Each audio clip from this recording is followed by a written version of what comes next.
Let's go, let's go. Oh man, breaking down the Naples half marathon training block. Been looking forward to this vlog for a long time because you put in the work, you put in the time, you put in the planning for an entire training block, and then you see what is the outcome on race day. So it's really fun to go back and reflect and think about, okay, this worked or this didn't work, and that's what we're gonna do today. And at the end of the vlog, I'm gonna give you my thoughts on what I would change for the next half marathon training block. Sound good, everybody? So here we go. October 14th, I said this about running scared. To tell you that my goal moving forward is, I'm just gonna say it, 104, right around 104 flat for the half marathon. Now, I'm gonna say that's probably a little bit of an overreach for my personal ability, my personal talent level.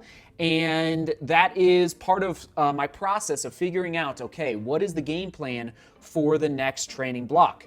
Know your goal, know your strengths and weaknesses, and then understand the training process, the training plan to get to those goals, okay? That's kind of the mental process that I go through as I'm writing my training plans. Now, what is going to be really fascinating is to see what I'm able to pull from this speed work, this faster running on the roads.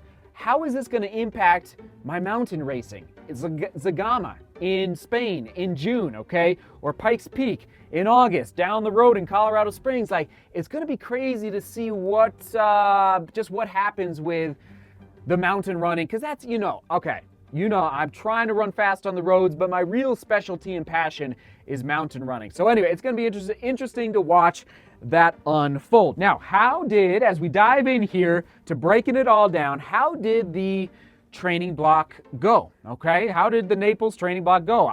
I'm going to say amazing in this sense. Now, I didn't hit my A goal. All right, that is a bummer. It's tough. But you learn from it. You try and figure out why did it not happen. But at the end of the day, I'm standing on my own 2 feet. I'm healthy is the bottom line. So as you know, I have said in the past, 6 training blocks stacked back to back to back to back. So 6 roller coasters where you come out healthy after the race with no injuries during the training block. Amazing. Like, that is a great goal to shoot for. Okay, this is crazy. So let me just think. 1, 2, I just completed number 4. Remember, 1 year ago, I had my runner's knee. So I've done 4 now training blocks back to back to back to back. Is that 4?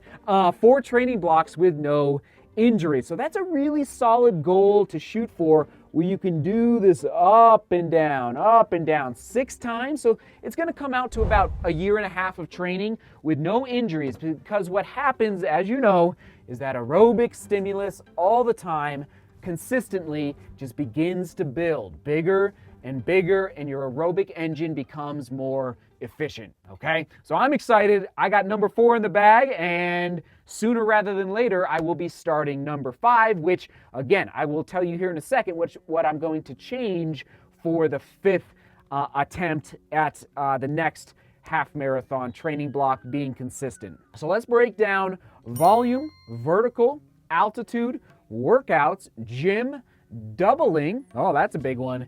And then just my mental state through this whole training block. All right, here we go. Volume. As you know, it is on Strava, all right, going up, all the way, to 130, and I held 130 for 3 weeks in a row. Just gonna make the observation now, I think I will, in the future, hold it for 2 weeks, okay, my peak volume.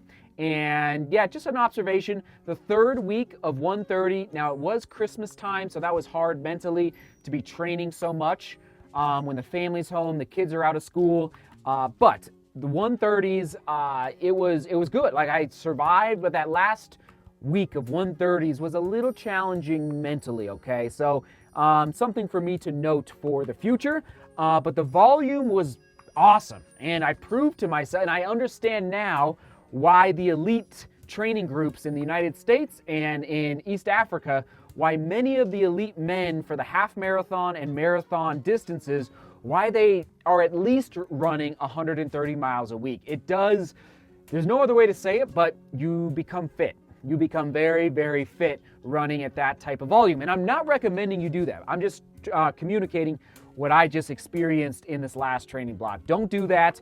And it's taken me decades to arrive at this point where I feel like I can do 130 miles a week in a healthy way, where I'm not breaking down and getting stress fractures and all that stuff. So keep that in mind. Also, macro versus micro.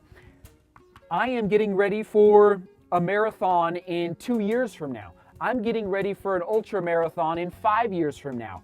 Running 130 miles a week, it might not be necessary for the half marathon. In fact, I would say 110 miles a week would be a solid number to run a fast half marathon, like really fast.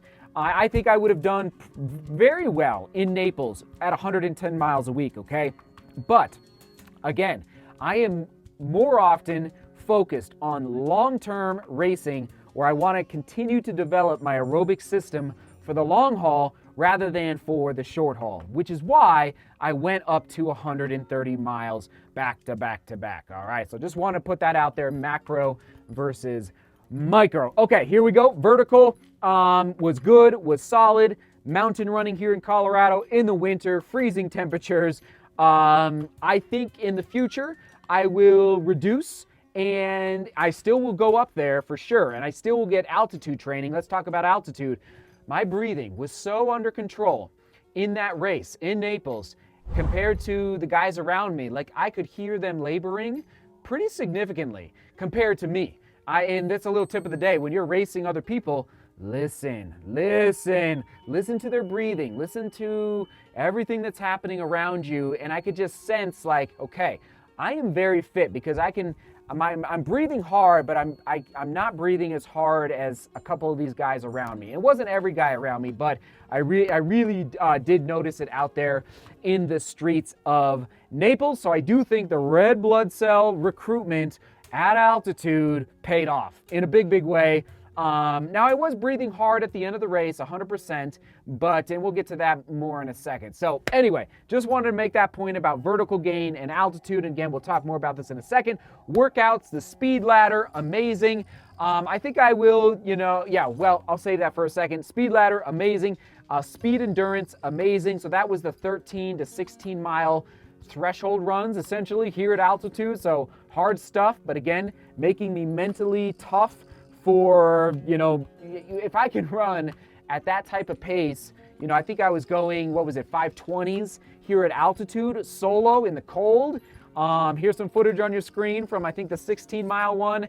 That gave me the confidence and absolutely had no fear on the starting line in Naples that I could go out and run hard for 13 miles, okay? So anyway, putting that out there, those workouts, amazing. So let's talk about the gym. I think it was good work in the gym, but I know I can do better, okay? I know I can do much, much better. And I will say that after running 110 miles a week, the legs do start to get a little tired, and the work in the gym starts to get a little harder, and you gotta buckle down. There's no excuses. I think I did well, but I know I can do better in the gym. And it's easy to do gym work when you have fresh legs, just gotta say.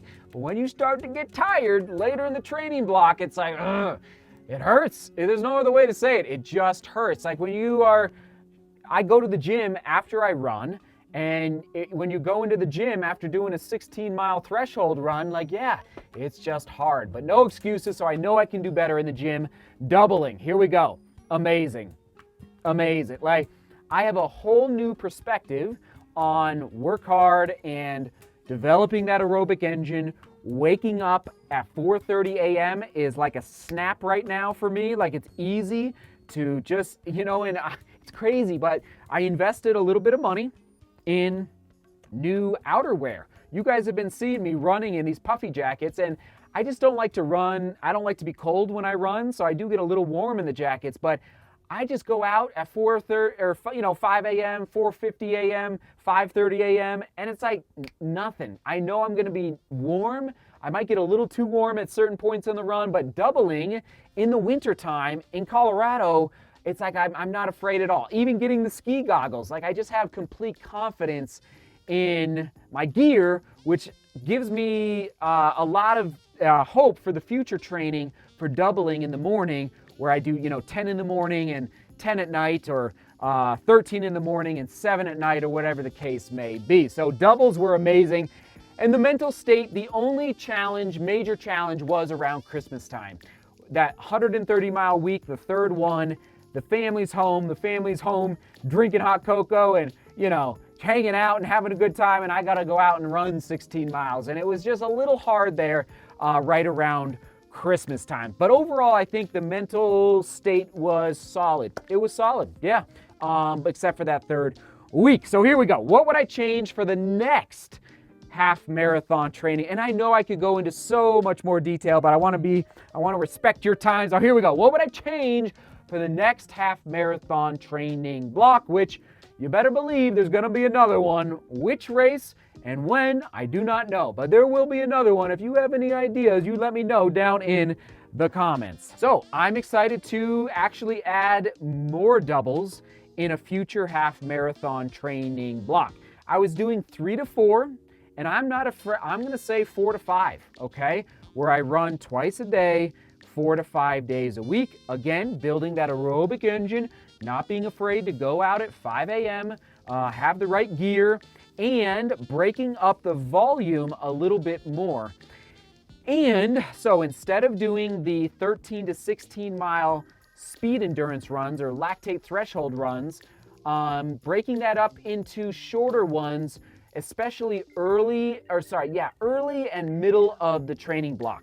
So 7 to 9 miles versus 13 to 16 miles. Again, getting that cadence, getting that turnover going a little bit more so, and being able to respond to a guy like Steven Martinez. I believe he took second in Naples. Here he is on your screen. He dropped the hammer. He dropped the hammer at mile 10, and none of us could respond. He was gone. Like a third place, fourth place, and then myself, fifth place. Like we just couldn't go with him. So I want to be able to respond to a move like that in my next half marathon race. What else would I change? Drop the long run pace by about 5 to 10%. Yeah, so instead of 6:45s, maybe like that 6:20 range, roughly, just off the top of my head. So 6:45s down to 6:20, 6:25, and again, depending on the weather out, depending on the ice in the wintertime out on the roads here in Denver, but just picking up the pace a little bit, and maybe depending on when in the training block, but maybe reducing from 23 miles down to 21 miles, for an example. Okay, moving on.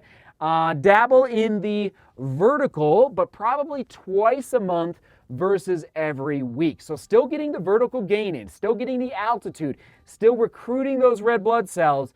It's amazing. Like still, it's not, that development never stops. And again, keeping in mind that macro level training for the future, Zagama, Pikes Peak, future mountain races in 2 years from now, 3 years from now. But I do know for the half marathon, that vertical gain does, and I'm doing this because the mountains are that direction, doing the vertical gain, it does take a toll on the body and on the legs. So instead of every week, probably twice a week, yeah, I'm going to leave it there. All right, there you go. And then last but not least, healthier runner in 2020 was my goal, and I want to be a stronger runner in 2021. So you will see some, I would say, significant changes, just some additional work that I'm going to add for my gym work, okay? So you'll see that in future vlogs as well. So that's what I would change. That's a basic breakdown of the volume, my thoughts on the volume, the workouts that worked,